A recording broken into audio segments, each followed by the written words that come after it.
कल की जो हमने क्लास करवाई थी उनका क्या निचोड़ निकल के आता है, उससे कौन कौन सी मुख्य बातें निकल के आती हैं। तो कल की जो हमारी क्लास थी उसकी मुख्य बात सबसे पहले ये निकल के आती है कि जो हमारा एक रैखिक बहुपद होता है, रैखिक बहुपद हमारा, इसका व्यापक रूप क्या होता है। रैखिक बहुपद जो होता है वो हमारा इस टाइप का होता है, ax प्लस बी, और इसमें जो शून्यांकों की संख्या होती है, शून्यकों की संख्या होती है, वो कितनी होती है, शून्यकों की संख्या हमारी 1 होती है। क्यों? क्योंकि अगर हम y बराबर ax प्लस बी का ग्राफ खींचें तो इसका ग्राफ इस टाइप से बनता है, y बराबर ax प्लस बी, और इसके ग्राफ में यदि आप देखेंगे तो इसका ग्राफ x अक्ष को किसी एक बिंदु पर प्रतिच्छेद कर रहा है। तो कोई ग्राफ, जैसे हमने एक्सरसाइज में बताया था, ये जैसे ग्राफ है, ये 3 बिंदुओं पर प्रतिच्छेद करता है, तो इसमें जो हमारा px बराबर, इसका जो बहुपद होगा y बराबर px, तो इसके जो शून्यांक होंगे वो हमारे कितने होंगे, इसके शून्यक 3 होंगे। तो ये इसका जो ग्राफ है हमारा, वो हमारा एक बिंदु पर प्रतिच्छेद कर रहा है, तो हमारा इसमें शून्यांकों की संख्या 1 होगी, और शून्यक का जो मान होगा वो कितना होगा, तो इस बिंदु के यक्ष निर्देशांक के मान, यक्ष निर्देशांक का जो मान होगा वही हमारा शून्यांक का मान होगा। दूसरी चीज हमने क्या जानी थी कि जो हमारा क्या होता है, द्विघात बहुपद होता है, ठीक है ना। द्विघात बहुपद जो होता है वो किस टाइप का, उसका व्यापक रूप क्या होता है, ax square plus B X plus C, इस रूप का ये हमारा इसका व्यापक रूप होता है। और इसमें जो शून्यकों की संख्या होगी वो कितनी होगी, शून्यकों की संख्या, इसमें शून्यकों की संख्या 2 होगी। जितनी इसकी घात होती है, बहुपद की घात होती है, उतने ही शून्यकों की संख्या होती है। तो शून्यकों की संख्या कितनी होगी, 2। इस बात को हम एक तरीके से और जान सकते हैं कि अगर हम y बराबर ax square plus B X plus C का ग्राफ बनाएं तो इसका जो ग्राफ बनेगा वो x अक्ष को 2 बिंदुओं पर प्रतिच्छेद करेगा। इसलिए जो हमारा ये बहुपद px है, y बराबर px, ठीक है ना, तो इसका जो ग्राफ बना हमारा ये बना, और ये x अक्ष को 2 बिंदुओं पर काटता है, तो इस बहुपद के जो शून्यक होंगे वो कितने होंगे, 2 शून्यक होंगे, और इनका जो मान होगा तो इन बिंदुओं के यक्ष निर्देशांकों के बराबर होगा, ठीक है ना।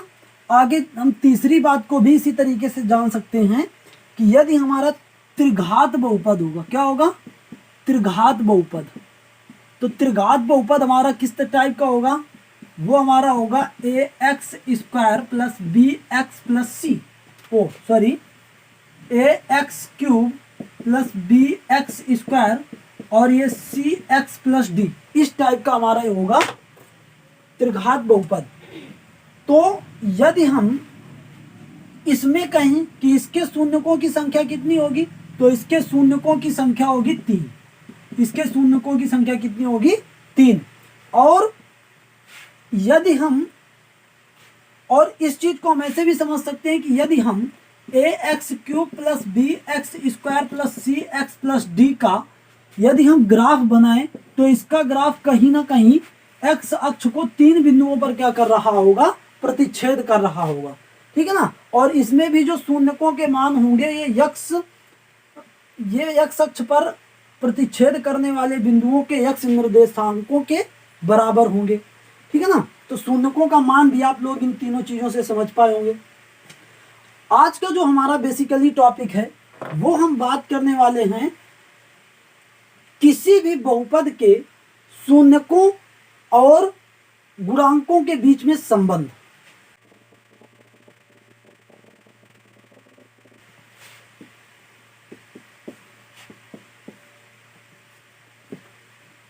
तो आज का जो हमारा बेसिकली टॉपिक है वो हमारा क्या है, किसी भी बहुपद के शून्यकों और गुणांकों में संबंध। तो देखो शून्यकों तो हमें पता है कि किसी बहुपद का शून्यक क्या होता है, किसी बहुपद का शून्यक वह मान होता है जो बहुपद के चर के स्थान पर रखने पर बहुपद का मान शून्य कर देता है। और गुणांक क्या होता है, तो जैसे हम कुछ क्या लिखें, कुछ हम बहुपद लिखें। जैसे हम एक बहुपद लिख रहे हैं 2x+3, ये हमारा एक पहला बहुपद हो गया। और दूसरा हमारा बहुपद हो गया x² - 3x - 4, ये हमने दो बहुपद ले लिए। तो इसमें यदि हम गुणांक देखें तो इसमें हमारा, इसमें कितने पद हैं, इसमें दो पद हैं, ठीक है ना। ये हमारा कैसा पद है, ये हमारा अचर पद है। और ये क्या है, ये हमारा x का गुणांक है। क्या है, x का गुणांक। मेन मुद्दा हमारा इसी चीज को जानना था। इसमें जो दो है वो क्या है, x का गुणांक। इसमें x² का गुणांक क्या है, x² का गुणांक है हमारा 1। इसका गुणांक कितना है, 1। जब कोई भी गुणांक में ना हो तो हम कह देते हैं 1 गुणांक में है। यहां पे हमारा x का गुणांक कितना है, x का गुणांक कितना है, तो x का गुणांक है हमारा -3। यहाँ पे देखो x का गुणांक ये कितना है, ये यहाँ पे हमारा अचर पद क्या है, अचर पद है हमारा -4, ठीक है ना। तो मतलब देखो ये हमारे बात, इतनी बात हो गई किसकी, गुणांकों की। अब बेसिकली जो हमें निकालना है, बहुपद के शून्यकों और गुणांकों में संबंध निकालना है। तो देखो यदि हम इस बहुपद के शून्यक निकालें, यदि हम इस बहुपद के शून्यक निकालें तो हमारा क्या होगा, तो बहुपद का जब हमें शून्यक निकालना होगा तो बहुपद के शून्यक के लिए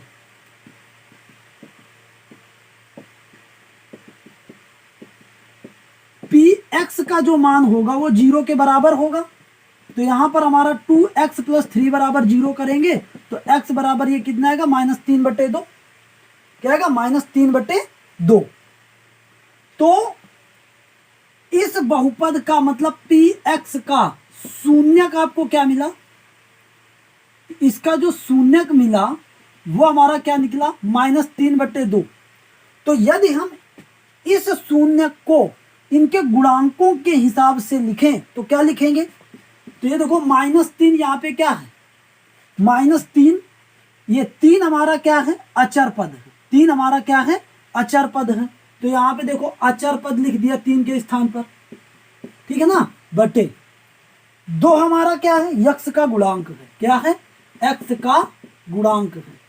मतलब एक चीज हम समझ सकते हैं कि जो हमारा रैखिक बहुपद का शून्यक होगा, रैखिक बहुपद का जो शून्यक होगा वो अचर पद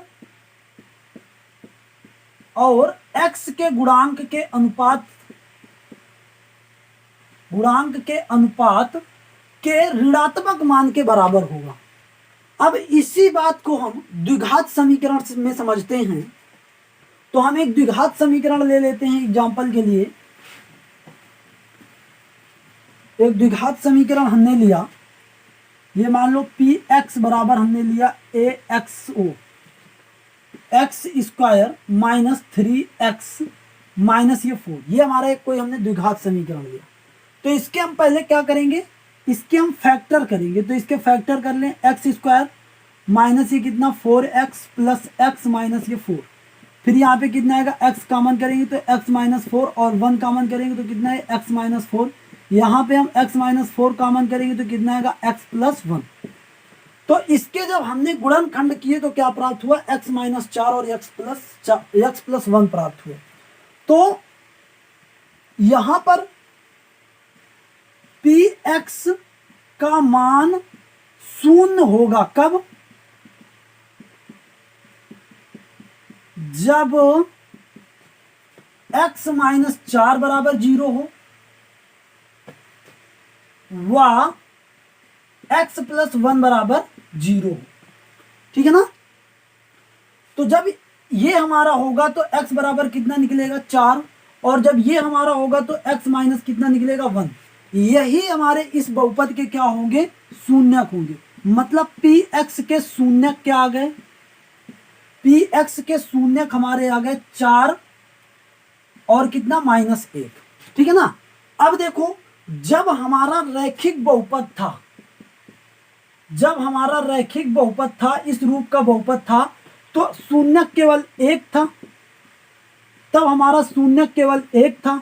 लेकिन जब हमारा द्विघात बहुपद होगा तो शून्यक हमारे कितने होंगे? 2। जैसे ये हमारे 2 शून्यक निकले।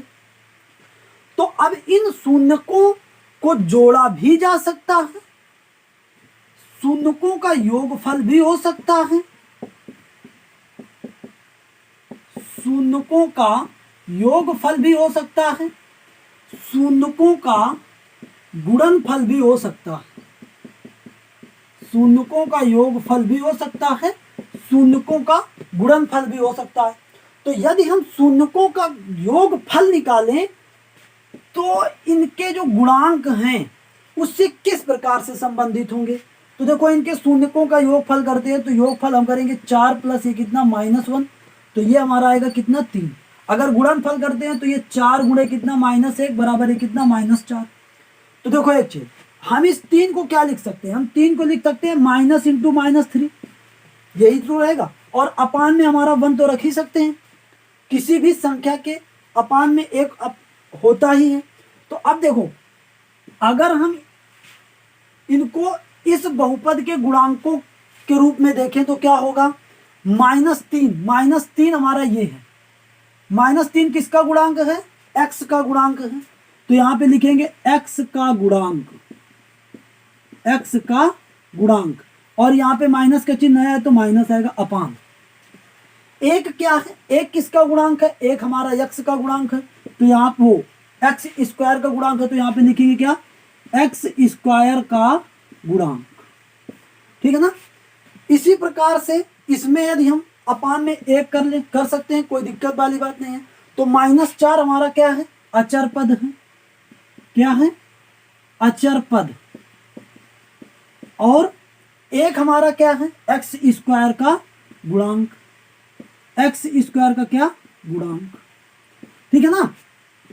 तो आपने यहां से क्या निकाला कि यदि हमारा कोई भी द्विघात बहुपद है तो उसमें जो शून्यकों का योगफल होगा, शून्यकों का योगफल होगा, वो हमारा किसके बराबर होगा? x का गुणांक बटे एक्स स्क्वायर का गुणांक, और इसमें माइनस के चिन्ह के बराबर होगा, मतलब इसमें माइनस लगाए रहेंगे। फिर जो शून्यकों का गुणनफल होगा, जो शून्यकों का गुणनफल होगा वो अचर पद और एक्स स्क्वायर का गुणांक के अनुपात के बराबर होगा। ठीक है ना? इस तरीके से आप बात को समझ सकते हैं, शून्यकों का योगफल और शून्यकों का गुणनफल। अब किसी एक सवाल से हम इस निष्कर्ष पर नहीं जा सकते, हम एक एग्जाम्पल और लेकर के देख लेते हैं कि क्या हमने जो निष्कर्ष निकाले वो सही हैं, क्या ये निष्कर्ष जो निकाले वो फिट बैठ रहे हैं। तो देखते हैं, एक दूसरा एग्जाम्पल लेते हैं। px, मान लो ये हमारा द्विघात बहुपद है 3x square plus 5x minus 2। ठीक है ना? तो हम पहले इसके शून्यकों को निकालते हैं। ठीक है ना? तो शून्यकों को निकालने के लिए सबसे पहले हम इसके गुणनखंड करेंगे।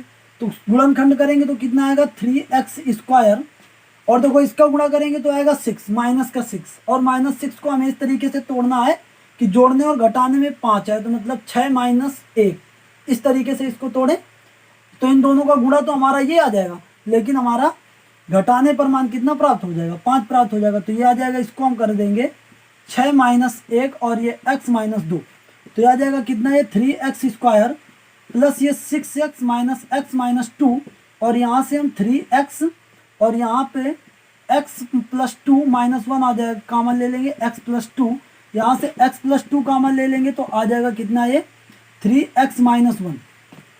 तो px का मान 0 होगा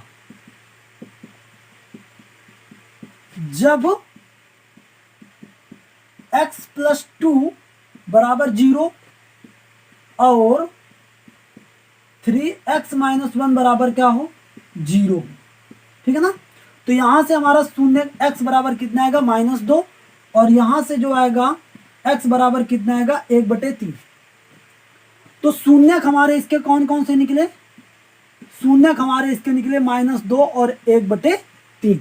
इसके शून्यक क्या क्या निकले, -2 और 1/3। अब देखो जो हमने संबंध निकाले थे उनको एक बार यहाँ पे लिख लेते हैं। शून्यकों का गुणनफल, वो शून्यकों का योगफल हमने निकाला था -x का गुणांक अपान x² का गुणांक। और फिर हमने शून्यकों का जो गुणनफल निकाला था वो हमने क्या निकाला था, अचर पद अपान हमारा कितना, x² का गुणांक। ठीक है ना। तो अब देखो हम इसी चीज को इस द्विघात बहुपद पर अप्लाई करेंगे। तो शून्यकों का यदि योग करें, शून्यकों का योग तो कितना आएगा, -2 + 1/3। तो यहाँ पे हमारा कितना, 3 लासा लेंगे तो आ जाएगा -6 + 1, तो आ जाएगा -5/3, -5/3। तो देखो -5, तो देखो 5 हमारा किसका गुणांक है, यक्स का गुणांक है। तो यहाँ पे लिख सकते हैं x का गुणांक, और यहाँ पे माइनस चिन्ह लगा हुआ है, ये माइनस। और 3 किसका गुणांक है, 3 हमारा x² का गुणांक है, x² का गुणांक। अब यहाँ पे अगर हम शून्यकों का गुणनफल करते हैं, शून्यकों का क्या करते हैं, गुणनफल, तो हमारा क्या आएगा, -2 × 1/3। तो हमारा कितना आएगा, -2/3। अब देखो -2 क्या है, अचर पद है,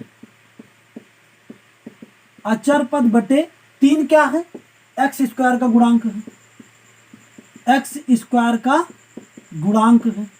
तो कुल मिला के बात यहाँ पे क्या हुई कि यहाँ पर भी देखो आपने जब शून्यकों का योगफल निकाला तो निष्कर्ष हमारा ये निकल के आया, -x का गुणांक बटे x² का गुणांक। और शून्यकों का गुणनफल में भी जो हमारा निष्कर्ष निकल के आया वो भी हमारा क्या आया, अचर पद बटे x² का गुणांक। तो जो हमारा द्विघात बहुपद होता है,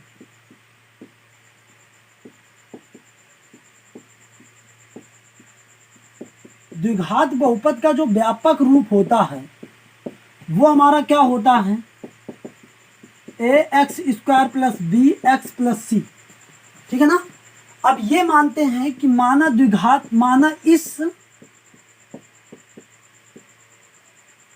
द्विघात बहुपद के शून्यक क्या है, अल्फा व बीटा है।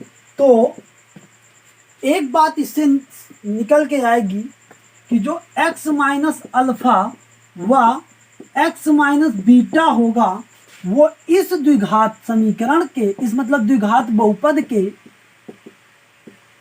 द्विघात बहुपद px के क्या होंगे, गुणनखंड होंगे, गुणनखंड होंगे। तो हमने ये माना कि जब शून्यक हमारे अल्फा और बीटा हैं, देखो जब हमारे शून्यक क्या थे, -1 और 4 थे, तो हमारा जो द्विघात बहुपद था उसमें हमारे गुणनखंड कौन कौन से मिल रहे थे, x + 1 मिल रहे थे और x - 4 मिल रहा था। इसी प्रकार से जब यहाँ पर शून्यक अल्फा व बीटा हैं तो हमारे द्विघात बहुपद में x - अल्फा और x - बीटा गुणनखंड के रूप में होंगे कि नहीं होंगे। तो मतलब इस बहुपद में x - अल्फा और x - बीटा गुणनखंड के रूप में आएंगे। तो हम लिख सकते हैं यहाँ पर a² + bx + c हमारा बराबर होगा किसके, x - अल्फा और x - बीटा, इन दोनों के गुणनफल के। और एक नियतांक के रूप में हमारा कुछ हो सकता है k, एक नियतांक के रूप में हमारा k हो सकता है। ये हमारा k = 0 के अलावा कुछ भी है, मतलब कोई भी नंबर हो सकता है। ठीक है ना। तो आगे हम देखते हैं, इसको आगे हम हल करते हैं। तो ये कितना आएगा, x k को हम इसी तरीके से रख लेते हैं। यहाँ पे x² - ये अल्फा x और ये माइनस कितना, ये बीटा x और ये कितना, अल्फा × बीटा। तो यहाँ पे हमारा कितना आएगा k, और यहाँ पे जब इसको एक्स स्क्वायर, यहाँ पे हम एक्स कॉमन ले लेंगे तो याद आएगा अल्फा प्लस बीटा, और ये हमारा अल्फा इंटू बीटा। आगे हम के का अंदर गुणा कर देंगे तो ये हमारा कितना आएगा, के x square minus x alpha plus beta into के, और ये हमारा अल्फा इंटू बीटा इंटू के, और ये हमारा किस में आया, A X square plus B X plus C में। तो अब अगर क्या दोनों पक्षों में क्या करोगे, अब दोनों पक्षों में तुम करोगे गुणांकों की तुलना, गुणांकों की तुलना। तो जब इससे गुणांकों की तुलना करोगे तो यहाँ पे देखो एक्स स्क्वायर का गुणांक कितना है के, यहाँ पे एक्स स्क्वायर का गुणांक कितना है ए, तो हमारा के बराबर क्या आएगा ए। यहाँ पे एक्स का गुणांक क्या है, A plus B, alpha plus beta into K, वो भी माइनस का, और यहाँ पे एक्स का गुणांक कितना है बी। यहाँ पे अचर पद कितना है, यहाँ पे अचर पद है सी, और यहाँ पे अचर पद क्या है, अल्फा इंटू बीटा इंटू के। तो यहाँ पे देखो जो अल्फा इंटू बीटा निकलेगा वो हमारा सी अपान के बराबर निकलेगा, और यहाँ पे जो अल्फा प्लस बीटा निकलेगा वो हमारा किसके बराबर निकलेगा, बी अपान के, और ये माइनस बी इधर चला जाएगा तो ये होगा। तो यहाँ पे हम सीधा निकाल सकते हैं कि अल्फा प्लस बीटा बराबर होगा माइनस बी अपान के, इस तरीके से, ठीक है ना। तो कुल मिला के बात यहाँ से क्या निकल के आई कि जो अल्फा प्लस बीटा का जो मान निकला वो हमारा क्या निकला, माइनस बी अपान के, और जो अल्फा इंटू बीटा का मान निकला वो हमारा क्या निकल के आया, सी अपान के। तो देखो के हमारा किसके बराबर है, के हमारा ए के बराबर है, तो यहाँ पे हम क्या लिख सकते हैं, माइनस बी अपान ए, और यहाँ पर हमारा सी अपान कितना है ए, माइनस बी अपान ए और सी अपान ए। तो ये क्या है, अगर कोई द्विघात बहुपद, ठीक है ना, इस रूप का है, A X square plus B X plus C के रूप का है, तो उसमें जो शून्यकों का योगफल होगा वो क्या होगा, माइनस बी अपान क्या होगा ए, और शून्यकों का जो गुणनफल होगा वो हमारा क्या होगा, सी अपान ए, ठीक है ना। मतलब अल्फा प्लस बीटा जो होगा वो होगा माइनस बी अपान ए, और अल्फा इंटू बीटा जो होगा वो हमारा सी अपान है, सी अपान ए। और देखो ये भी हमारा उसी उन जो निष्कर्ष अभी जो निकाले गए थे उन्हीं निष्कर्षों को फॉलो करता है। तो अल्फा प्लस बीटा जो है यहाँ पे देखो माइनस बी अपान ए आया है, तो देखो माइनस बी किसका गुणांक है, वो बी किसका गुणांक है, एक्स का, तो हमारा माइनस एक्स का गुणांक आया कि नहीं आया, माइनस एक्स का गुणांक बटे ए हमारा किसका गुणांक है, एक्स स्क्वायर का गुणांक है, एक्स स्क्वायर का गुणांक है, ठीक है ना। फिर इसी प्रकार से अल्फा इंटू बीटा की यदि बात करें तो सी अपान ए आया, सी हमारा क्या है, अचर पद है, सी हमारा क्या है, अचर पद है, और ए क्या है, एक्स स्क्वायर का गुणांक है, एक्स स्क्वायर का क्या है, गुणांक है। तो कुल मिला के आपने ये देखा कि कोई अगर द्विघात बहुपद अगर डायरेक्ट अगर आपको इस रूप का मिले तो उसमें अगर आपसे पूछा जाए सवाल में कि शून्यकों का योगफल क्या होगा, तो आपको सीधा इसी से तुलना करवा देनी है, ठीक है ना। जैसे एक छोटा सा एग्जांपल ले लेते हैं, ठीक है ना, एक छोटा सा एग्जांपल ले लेते हैं साइड में। जैसे हमारा यही सवाल था x square minus 3x minus 4, ये हमारा क्या था, एक द्विघात बहुपद था, इसमें शून्यकों का योगफल निकालना होगा। अब तो अब क्या करोगे, A X square plus B X plus C से इसकी क्या करवा दोगे, तुलना करवा दोगे, इससे तुलना कर दोगे तो यहाँ से हमारा ए का मान 1 निकलेगा, बी का मान -3 निकलेगा, सी का मान -4 निकलेगा। शून्यकों का योग अगर शून्य अल्फा और बीटा होंगे तो रख दोगे कितना, -3/1 बराबर है कितना आ जाएगा, -3। अल्फा इंटू बीटा बराबर है कितना आ जाएगा, -4/1 बराबर है कितना, -4। इस तरीके से भी कर सकते हो। और ये कुल मिला के क्या है, ये किसका व्यापक हल है। और ये सब हमने क्यों करवाए, अल्फा और बीटा, अल्फा प्लस बीटा के मान निकालने के लिए करवाए। और कुल मिला के इसलिए भी निकलवाए कि जो हमारे निष्कर्ष निकल के आए थे ये वो हमारा इसके व्यापक रूप के लिए भी हल सत्य होंगे कि नहीं, इस बात के लिए हमने इसको भी प्रूव करवा दिया। तो उम्मीद करते हैं वीडियो आप लोगों को पसंद आई होगी। तो यदि वीडियो पसंद आई है तो इसे लाइक करें, अपने सभी साथियों के साथ शेयर करें। और बहुत जल्द हम आप सभी लोगों के लिए फिजिक्स की क्लास लेने वाले हैं। आज के लिए इतना ही। कल फिर मिलेंगे इसी उत्साह और उमंग के साथ। Bye bye, take care, stay home.